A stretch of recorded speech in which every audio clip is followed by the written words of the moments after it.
ಎಲ್ಲರಿಗೂ ನಮಸ್ಕಾರ. ನಾನು ನಾಗರಾಜ್ ಅಂತ ದರ್ಶನ್ ಅವರ ಸ್ನೇಹಿತ ಮಾತಾಡ್ತಾ ಇದ್ದೀನಿ. ದರ್ಶನ್ ಅವ್ರ ಪರವಾಗಿ ಮಾತಾಡಕ್ ಬಂದಿದ್ದೀನಿ. ದರ್ಶನ್ ಅವರು ಅನಧಿಕೃತವಾಗಿ ಹುಡುಗರು ಕಳಿಸಿದ್ದಾರೆ, ಮತ್ತೆ ಕಲ್ಲುಗಳು ಹೇಳ್ದೆ ಕೇಳದೆ ಕಳಿಸ್ಕೊಟ್ಟಿದ್ದಾರೆ ಅಂತ ಹೇಳಿದಿರಲ್ಲ. ಮಾಧ್ಯಮಗಳು ತೆಗೆದು ನೋಡಿ, ಟಿವಿ ಮಾಧ್ಯಮಗಳಲ್ಲಿ ಪ್ರಸಾರವಾಗಿದೆ. ಅವರು ಮೇ 2ನೇ ತಾರೀಕು ದರ್ಶನ್ ಅವರು ಒಂದು ಟ್ವೀಟ್ ಮಾಡ್ತಾರೆ. ಅರ್ಜುನ ಆನೆ ಏನು ಸಮಾಧಿ ಮಾಡಿದ್ರು ಅದು ಮಳೆ ಜಾಸ್ತಿ ಇರೋದ್ರಿಂದ, ಮಳೆ ಜಾಸ್ತಿ ಆದ್ರೆ ಅದರದ್ದು ಕುರುಹುಗಳು ಹೊಟ್ಟೋಗ್ಬಿಡ್ತದೆ. ಆದ್ರಿಂದ ಆದಷ್ಟು ಬೇಗ ಅದಕ್ಕೊಂದು ಸಮಾಧಿನ ಒಂದು ಕಟ್ಟಿ ಅದಕ್ಕೇನಾದ್ರು ಒಂದು ದಾರಿ ಮಾಡಿ ಅಂದ್ಬಿಟ್ಟು ಮನವಿ ಮಾಡ್ತಾರೆ.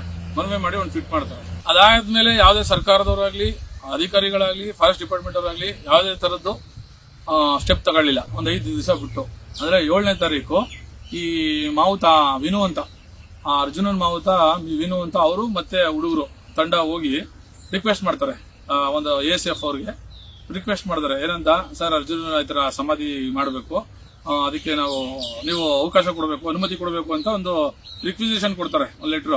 ಅದಕ್ಕೆ ನೀವು ಪರ್ಮನೆಂಟ್ ಆಗಿ ಕಟ್ಟಬೇಡಿ, ಸಿಮೆಂಟ್ ಯೂಸ್ ಮಾಡಬೇಡಿ, ಟೆಂಪ್ರವರಿ ಮಾಡಿ, ಅದಕ್ಕೆ ಏನ್ ಅನುಕೂಲ ಬೇಕೋ ಮಾಡಿ, ನಾನು ಪರ್ಮಿಷನ್ ಕೊಡ್ತೀನಿ ಅಂದ್ಬಿಟ್ಟು ಅವರು ಅನುಮತಿನೂ ಕೊಡ್ತಾರೆ. ನೀವು ಅನುಮತಿ ಕೊಟ್ಟಿದ್ರ ಅಂತ ಗೊತ್ತಾದ ಮೇಲೆನೆ ದರ್ಶನ್ ಅವರು ನನ್ನ ಕೈಲಿ ಅಮೌಂಟ್ ಕೊಟ್ಟು ಆ ಕಲ್ಲುಗಳೇನ್ ಬೇಕೋ ವ್ಯವಸ್ಥೆ ಮಾಡು ಅಂತ ಹೇಳಿದ್ಮೇಲೆ ನಾವು ಕಲ್ ತಗೊಟ್ಟಿದ್ದು. ಕೊಟ್ಟ ಮೇಲೆ ನಮ್ಮ ಹುಡುಗರು ಮತ್ತೆ ವಿನು ಅವರು ತಂಡ ಒಟ್ಟಿಗೆ ಹೋಗ್ತಾರೆ. ಎಲ್ಲಿಗೆ? ಫಾರೆಸ್ಟ್ ಒಳಗಡೆ.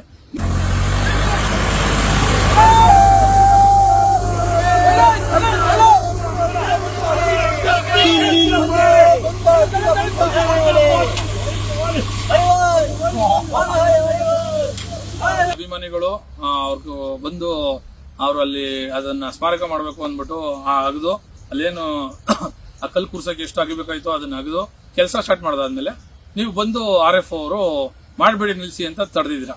ಇಲ್ಲಿ ಹೊರಗಡೆಯವ್ರು ಬಂದು ನೀವು ಇಲ್ಲಿ ಕೆಲಸ ಮಾಡಿದ್ರೆ ನಮ್ಮ ಡಿಪಾರ್ಟ್ಮೆಂಟ್ ಮರ್ಯಾದೆ ಹೋಗುತ್ತೆ, ಇಲ್ಲಿ ಇರಬೇಡಿ, ನೀವು ಹೊರಡಿ ಅಂತ ಅವ್ರನ್ನ ಕಳಿಸಿದಿರ. ಅಲ್ಲಿಂದ ನೀವೆಲ್ಲ ಪರ್ಮಿಷನ್ ಕೊಟ್ಟ ಮೇಲೆನೆ ಅವ್ರು ಕಲ್ಲು ಕಳಿಸಿರೋದು, ಮತ್ತೆ ಹುಡುಗರು ಕಾಡನ್ನ ಪ್ರವೇಶ ಮಾಡಿರೋದು. ದಯವಿಟ್ಟು ಅದನ್ನ ಚೆಕ್ ಮಾಡಿ ಆಮೇಲೆ ಮಾತಾಡಿ.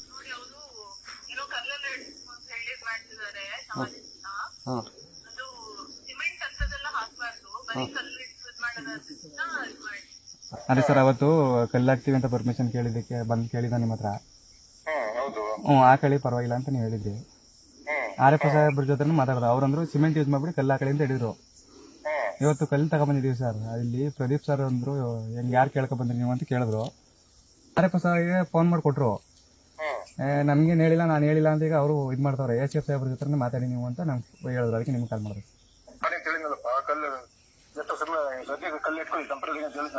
ಮೇ 2ನೇ ತಾರೀಕು ದರ್ಶನ್ ಅವರು ಟ್ವೀಟ್ ಮಾಡ್ತಾರೆ ಅರ್ಜುನನ್ ವಿಚಾರವಾಗಿ. ಮೇ 7ಕ್ಕೆ ವಿನು ಮತ್ತೆ ಹುಡುಗರು ಬಂದು ಪರ್ಮಿಷನ್ ಕೇಳ್ತಾರೆ. ಅದಾದ್ಮೇಲೆ 20ನೇ ತಾರೀಕು ನಮ್ಮ ಹುಡುಗರು ಕಲ್ಲು ತಗೊಂಡೆಲ್ಲ ಅಲ್ಲಿಗೆ ಬರ್ತಾರೆ. ನಮ್ಮ ಹುಡುಗರನ್ನ ಅಲ್ಲಿಂದ ಕಳಿಸ್ತವ್ರು ನೀವು 2-3 ದಿನ ಮಾಡ್ಲಿಲ್ಲ.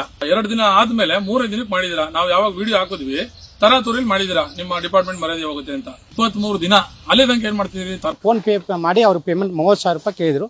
30,000 ರೂಪಾಯಿ ಪೇಮೆಂಟ್ ಮಾಡಿ ಕಲ್ಲನ್ನ ಇಲ್ಲಿ ಇಳಿಸೋದ್ರು ಅವರು. ಅರಣ್ಯ ಇಲಾಖೆ ಸಿಬ್ಬಂದಿ ಈಗ ನೀವು ಹೇಳ್ತಾ ಇದೀರಲ್ಲ, ದರ್ಶನ್ ಅವರು ಏನ್ ಕೊಟ್ಟಿದ್ರು ಆ ಕಲ್ಲನ್ನ ಯೂಸ್ ಮಾಡ್ತಾ ಇದೀವಿ, ಅವ್ರಿಗೆ ಹಣ ವಾಪಸ್ ಹಾಕಿದೀವಿ ಅಂತ. ದರ್ಶನ್ ಅವರು ದುಡ್ಡು ಕೊಟ್ಟಿದ್ದು ನನ್ನ ಕೈಯಲ್ಲಿ, ನಾನು ಕಲ್ಲು ತೆಗೆದು ಕಳಿಸ್ಕೊಟ್ಟಿದ್ದು. ದರ್ಶನ್ ಅವ್ರ ಅಕೌಂಟ್ಗೂ ದುಡ್ಡು ಬಂದಿಲ್ಲ, ನನ್ನ ಅಕೌಂಟ್ಗೂ ಯಾವ್ದೇ ತರದ್ದು ಫೋನ್ ಪೇ, ಗೂಗಲ್ ಪೇ ಯಾವ್ದೇ ತರ ದುಡ್ಡು ಬಂದಿಲ್ಲ. ದುಡ್ಡು ವಾಪಸ್ ಹಾಕಿದೀವಿ ಅಂತ ಹೇಳಿದ್ರಲ್ಲ, ಆ ದುಡ್ಡಿನ ಅವಶ್ಯಕತೆ ಅವ್ರಿಗೆ ಇಲ್ಲ. ಆ ತಾಯಿ ಚಾಮುಂಡೇಶ್ವರಿ ದರ್ಶನ್ ಅವ್ರಿಗೆ ತುಂಬಾ ಚೆನ್ನಾಗಿಟ್ಟಿದ್ದಾರೆ. ಅವ್ರಿಗೆ 10 ಜನಕ್ಕೆ ಸಹಾಯ ಮಾಡೋಂತ ಶಕ್ತಿ ಕೊಟ್ಟಿದ್ದಾರೆ ತಾಯಿ ಚಾಮುಂಡೇಶ್ವರಿ. ನಿಮ್ಗೇನಾದ್ರೂ ಅವಶ್ಯಕತೆ ಇದ್ರೆ ನಮ್ಗೊಂದು ಕರೆ ಮಾಡಿ. ದರ್ಶನ್ ಅವ್ರ ಅಭಿಮಾನಿಗಳು ನಾವೆಲ್ಲ ಸೇರಿ ನಿಮ್ಗೇನಾದ್ರೂ ಬೇಕಾದ್ರೆ ನಾವೇ ಸಹಾಯ ಮಾಡ್ತೀವಿ. ಆ ದುಡ್ಡಿನ ಅವಶ್ಯಕತೆ ದರ್ಶನ್ ಅವ್ರಿಗೇನಿಲ್ಲ. ಈ ಕರ್ನಾಟಕ ಅಭಯಾರಣ್ಯ ಫಾರೆಸ್ಟ್ಗೆ ದರ್ಶನ್ ಅವರು ಬ್ರಾಂಡ್ ಅಂಬಾಸಿಡರ್ ಆಗಿದ್ರು.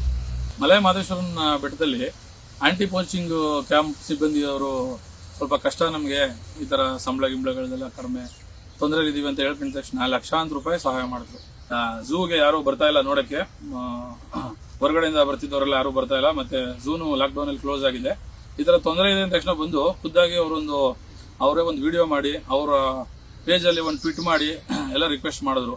ಅವರು ಅವ್ರ ಸ್ನೇಹಿತರುಗಳಿಗೆಲ್ಲ ಹೇಳಿ ದತ್ತು ಇಡೀ ರಾಜ್ಯಾದ್ಯಂತ, ಇಡೀ ಇಂಡಿಯಾ ಅವರು ಎಲ್ಲೆಲ್ಲ ಅಭಿಮಾನಿಗಳವರೇ ಮತ್ತೆ ಪ್ರಾಣಿ ಪ್ರಿಯರು ಎಲ್ಲ ಸೇರಿ ಒಂದು 4ರಿಂದ 5 ಕೋಟಿ ಅಷ್ಟು ಪ್ರಾಣಿಗಳನ್ನ ದತ್ತು ತಗೊಂಡು ಸಹಾಯ ಮಾಡಿಕೊಟ್ರು.